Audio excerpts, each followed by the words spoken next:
What is happening, everyone? Welcome back to G-Ball Vision. We have an exciting video for you guys today. We have a package to unbox that's coming in from our good buddy Keith. You may know him as Keith the Knife Freak. He is the one responsible for making this beautiful knife right here, the channel unboxing knife.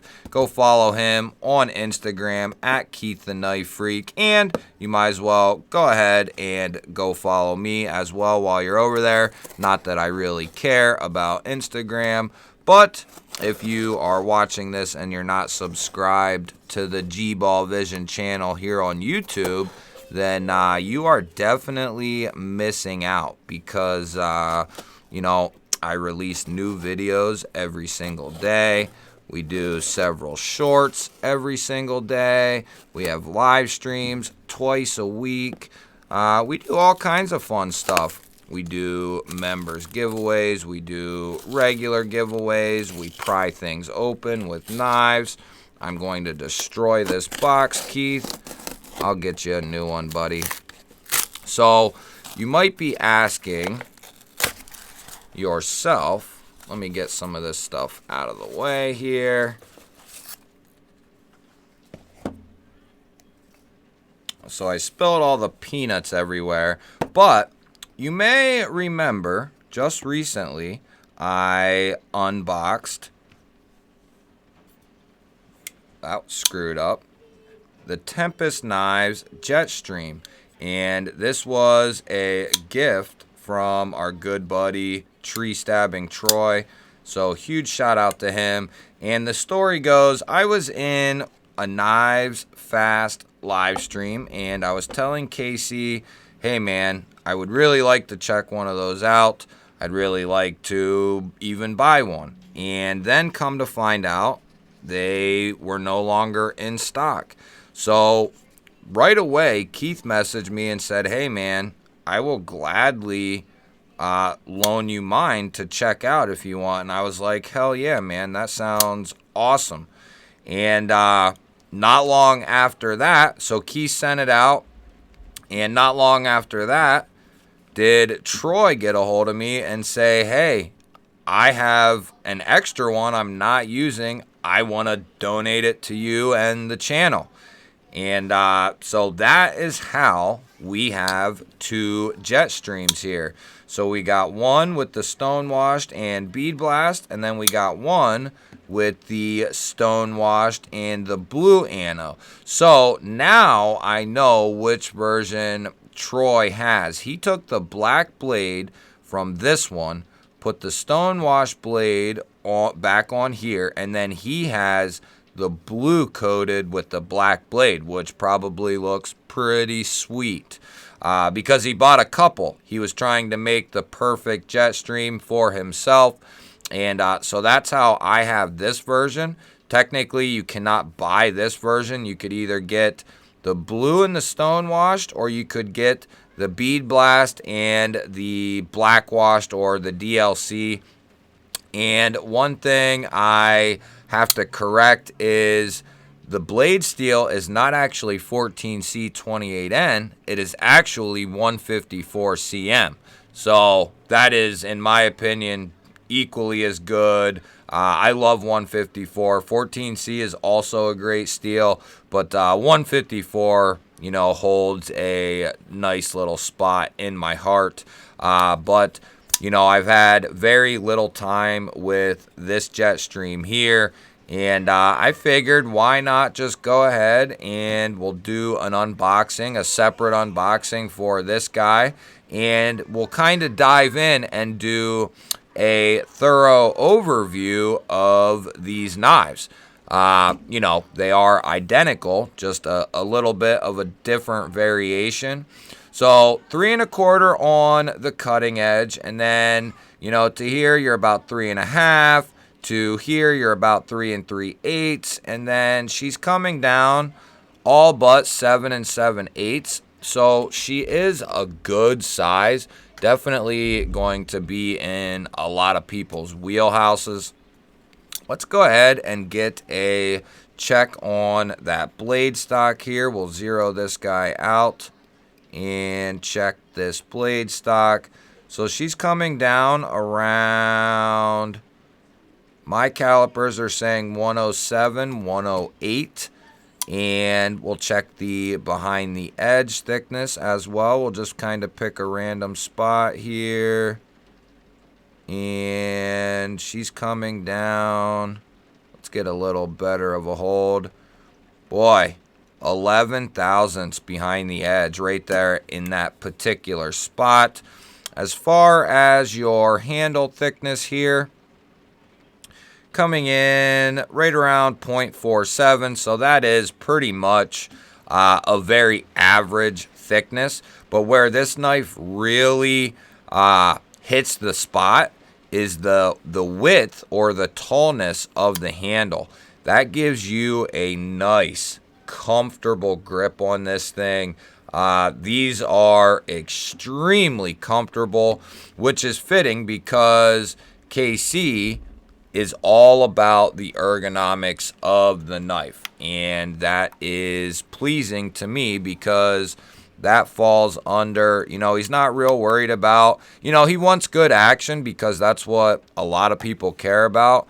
But KC, first and foremost, is more worried about the function of the knife first, which has to be, or otherwise you're going to end up with possibly subpar knives in one way or another. If you're too focused on the form aspect, there's definitely chances to miss out on function, whether it's the blade steel, the edge, the lock, the carry, the ergos, you name it. When you start subjecting the function for form, that is definitely when you can run into some issues. So why don't we go ahead and we'll throw a couple of knives up here for comparison's sake. We have the Para 3 here, which the Jetstream is going to be quite a bit bigger than that guy there. How about the PM2? How does that stack up? That is actually fairly comparable. You got about the same blade length, give or take a little tiny bit, and then the handle on the PM2 will ultimately be a little bit longer, as it usually is, than everything else. How about the RSK from Hogue and Doug Ritter?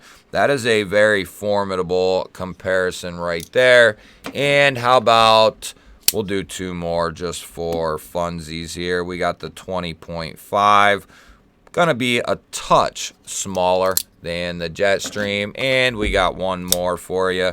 How about the S90V bug out here from Benchmade? And there you go, quite a bit bigger than the Benchmade bug out there.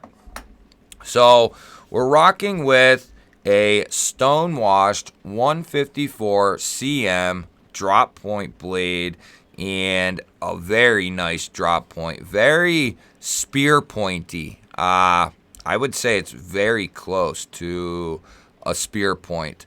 Very nice drop. This thing comes down nice and thin. I mean, 110 to about 11 or 12 thousandths. That has, a nice ring to it. That's keeping this nice and thin, and then it comes down nice and thin. You have that low tip there, which is going to be nice for precision type cuts or detailed type cuts. You'll be able to get right up on the tip with your finger, and you can also use that as a gauge, so you're not going too far into a given material if you don't want to.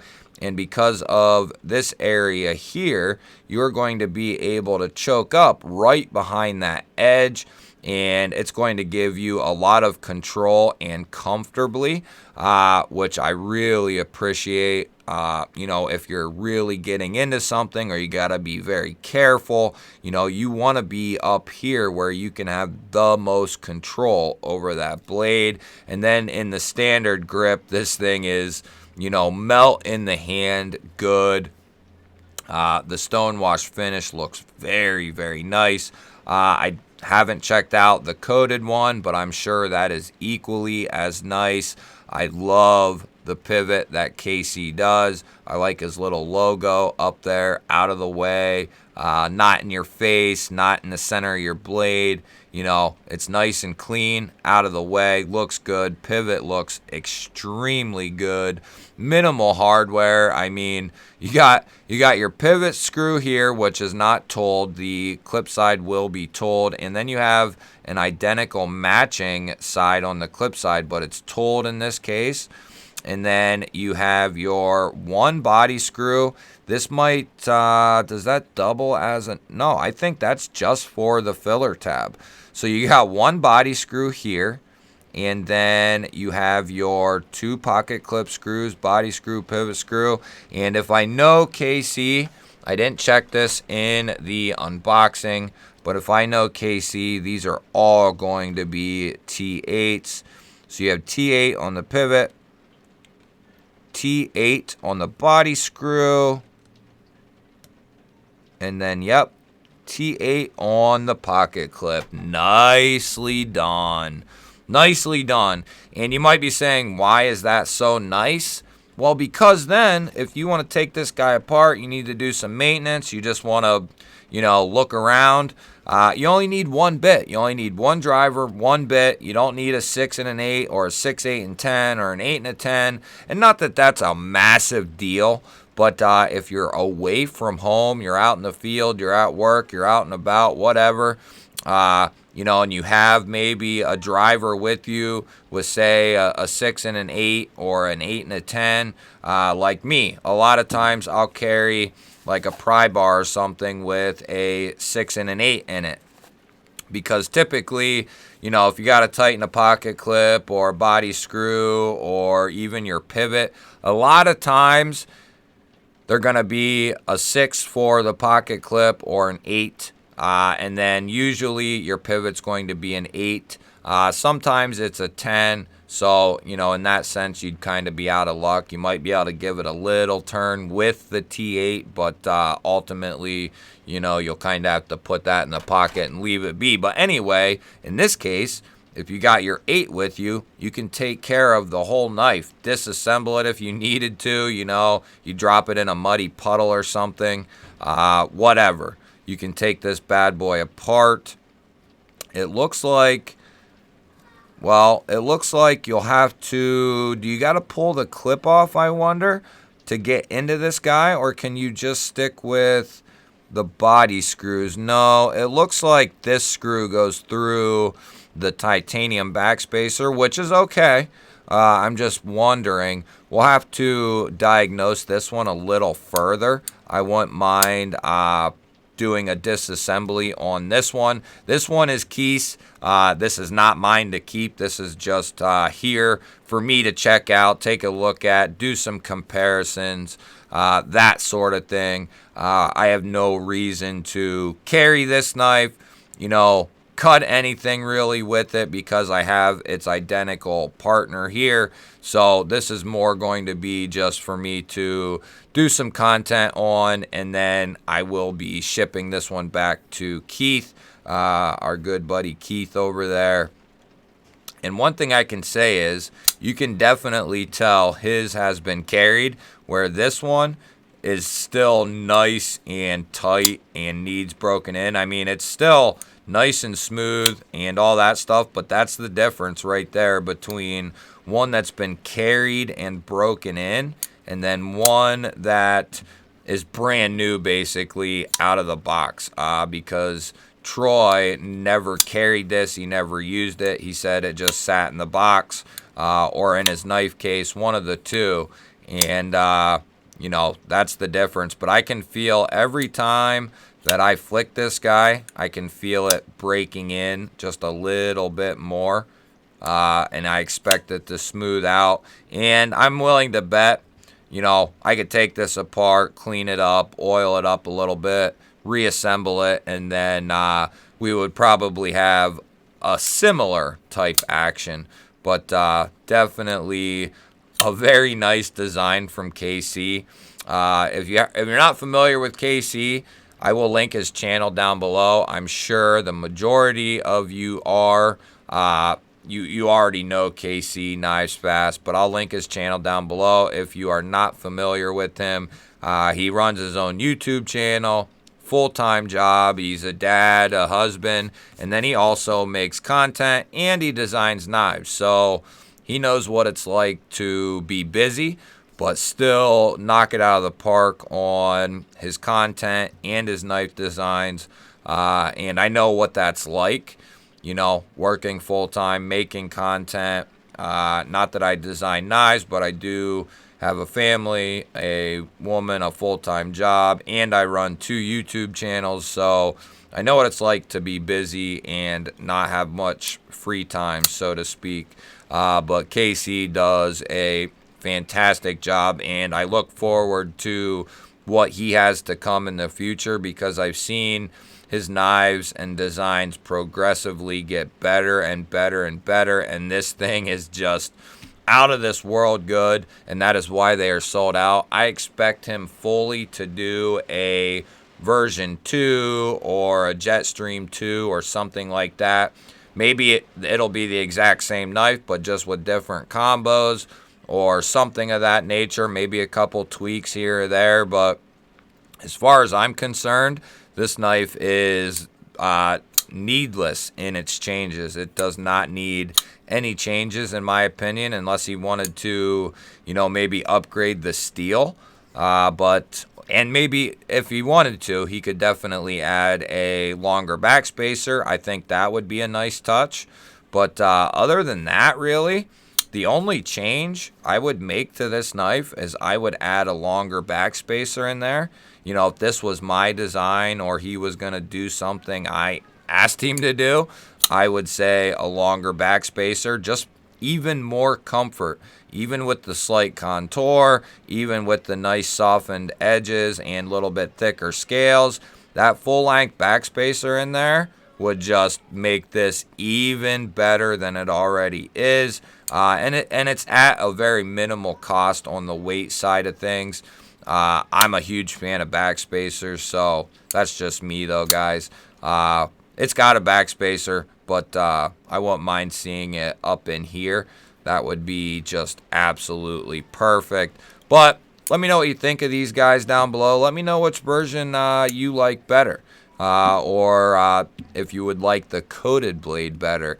Let me know down in the comments. Give me a thumbs up before you head out. And if you're new to the channel or you are not subscribed, hit the subscribe button down below the video. I would love to have you here.